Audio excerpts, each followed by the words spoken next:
এর আগের দিন আমরা দেখলাম যে মহর্ষি ব্যাসদেব কিভাবে এক স্বয়ং সম্পূর্ণ মহাকাব্য মহাভারতের রচনা তার স্মৃতিতে করলেন।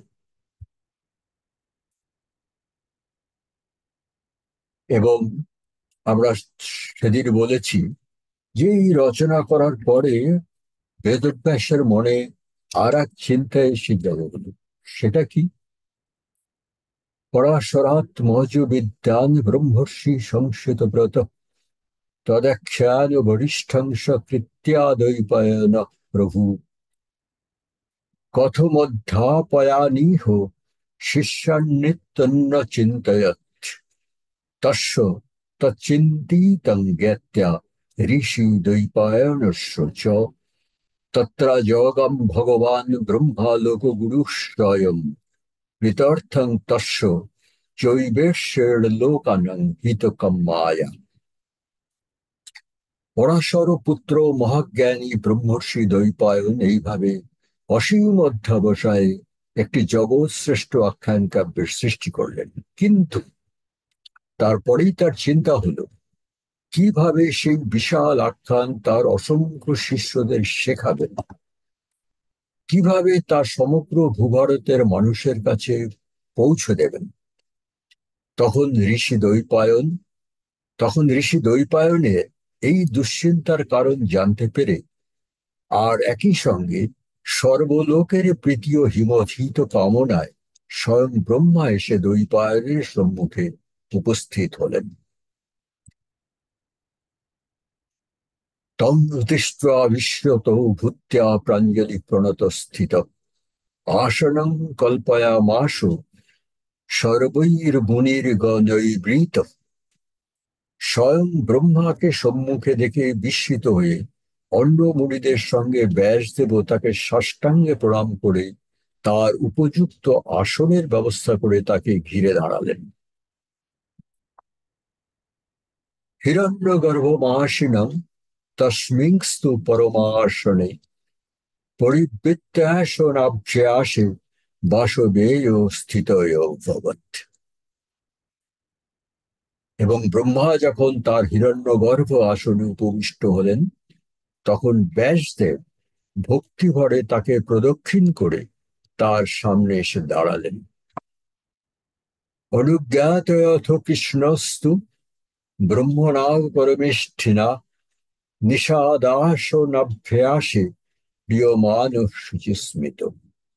অতঃপর পরমেষ্ঠী ব্রহ্মার আজ্ঞানুসারে কৃষ্ণ দ্বৈপায়ন তারই পাশে ভূমিতে আসন গ্রহণ করলেন এবং পরম পুলকে তার মুখমণ্ডলে স্মিত হাসির আভাস দেখাইলেন।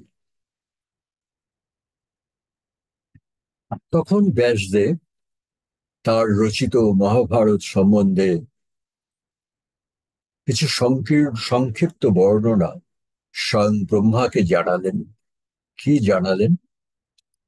উবাচ স মহতেজা ব্রহ্মাণং পরমেষ্ঠিনম কৃতং ময়েদং ভগবন কাব্যং পরম পূজিতম ব্রহ্মণ বেদ রহস্যং চ যচ্ছান্নত স্থাপিতং ময়া সঙ্গোপনিষদং চৈব বেদানং বিস্তর ক্রিয়া ইতিহাস পুরাণানান্মূলেষং নির্মিতং চ যৎ ভূতং ভব্যং ভবিষ্যং চ ত্রিবিধং কালসংগীতম জরা মৃত্যু ভয় ব্যাধি ভবভাব বিনিশ্চয় বিবিধস্য চ ধর্মস্য নমশ্রবণং চ লক্ষণম চাতুর্বর্ণ বিধানং চ পুরাণানাং চ কৃৎস্নশ তপসো ব্রহ্মচর্যস্য পৃথিব্যাস্য চন্দ্রসূর্যয় গ্রহ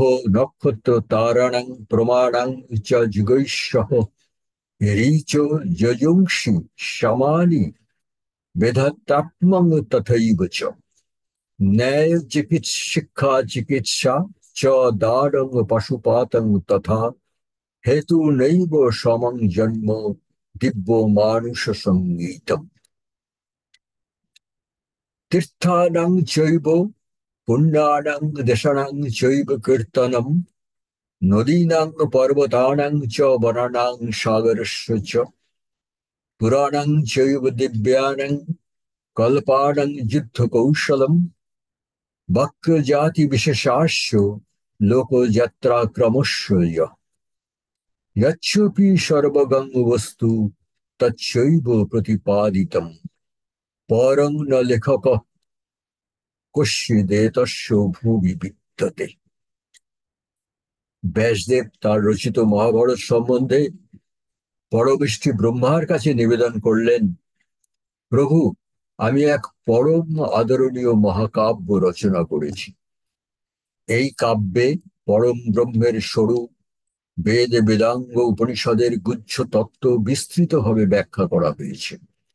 সমস্ত ইতিহাস, পুরাণের আবির্ভাব, অতীত বর্তমান ভবিষ্যতের কথা, জরা ব্যাধি মৃত্যুর কথা, জীবনের অনিশ্চয়তার কথা, বিবিধ দেশকালের মানুষের জীবনের রীতিনীতি, তাদের বিবিধ ধর্মবিশ্বাস, চতুর্বর্ণের প্রজাদের জীবনের বিধানসমূহ, তপস্যা, ব্রহ্মচর্য, পৃথিবী, চন্দ্র, সূর্য, গ্রহ, নক্ষত্র, তারাদিগের গূঢ় তত্ত্ব, সত্য, ত্রেতা ইত্যাদি যুগসমূহের কথা, ঋক, সাম, যজুর্বেদের আধ্যাত্মিক তত্ত্ব, ন্যায় শিক্ষা, চিকিৎসা শাস্ত্র, দান ধর্ম, পাশুপথ, জন্ম মৃত্যু, দেবতা বা মনুষ্য বা অন্য যোনিতে জন্মের কারণ, ভূভারতের সব তীর্থ, পুণ্যধাম, নদী, সাগর, পর্বত, অরণ্য,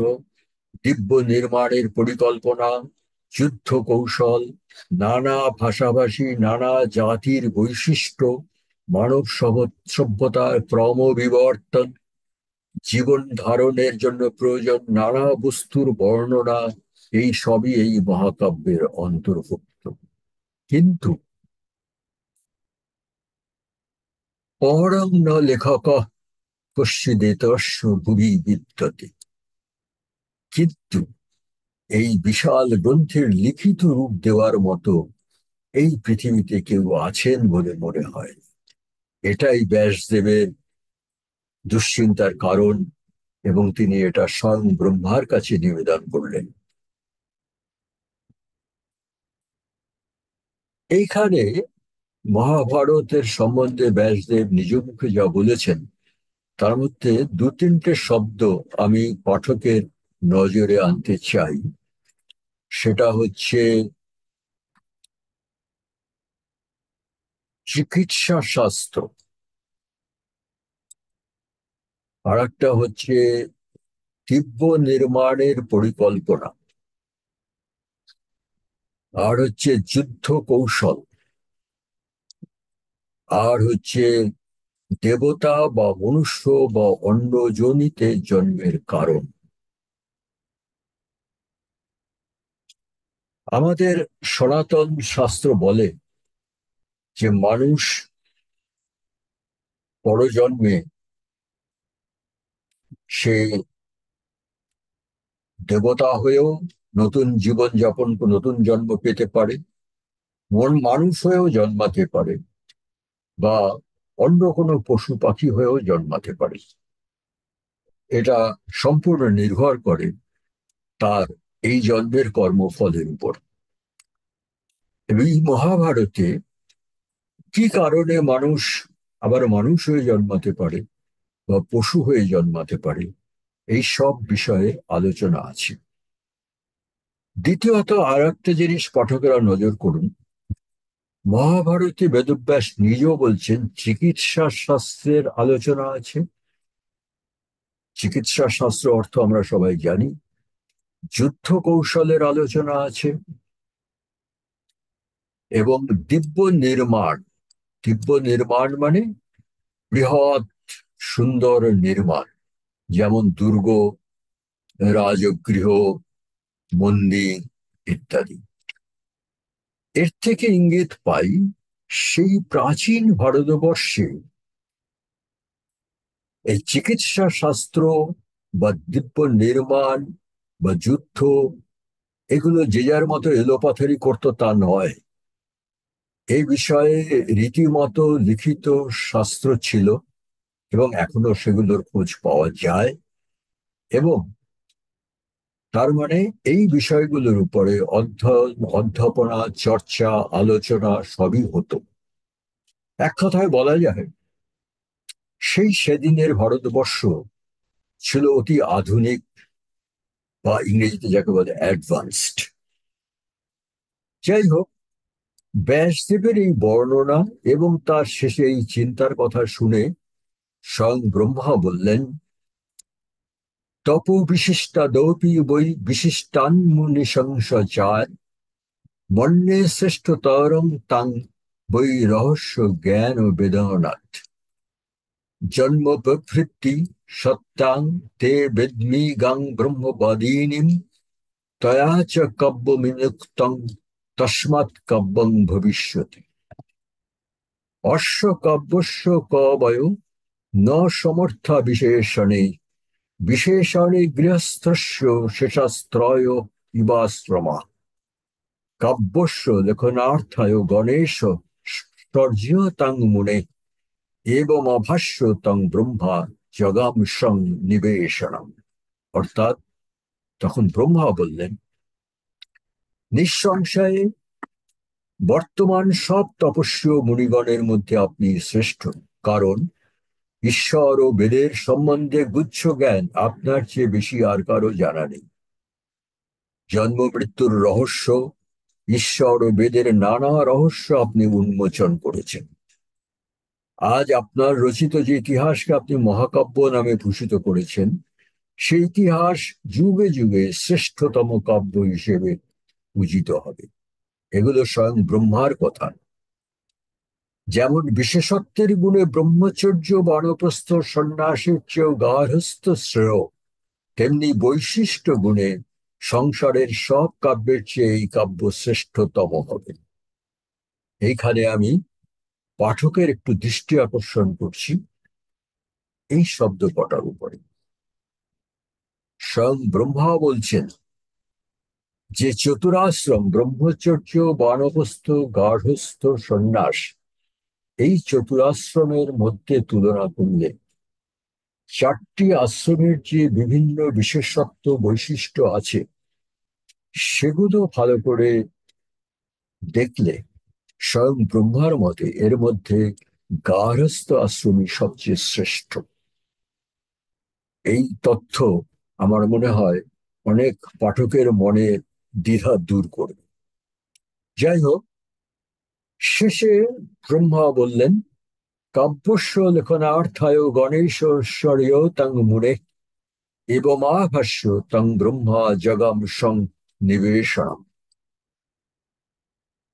হে মুনিবর, এই মহাকাব্য লেখার জন্য আপনি গণেশ দেবকে স্মরণ করুন। এই কথা বলে ব্রহ্মা অকস্মাৎ আবার নিজ লোকে প্রস্থান করলেন। আজ এই অবধি থাক। পরের দিন আমরা দেখব যে কিভাবে ব্যাসদেব গণেশকে স্মরণ করলেন এবং তারপরে কিভাবে মহাদেবের এই মহাভারতের লিখিত রূপ এলো।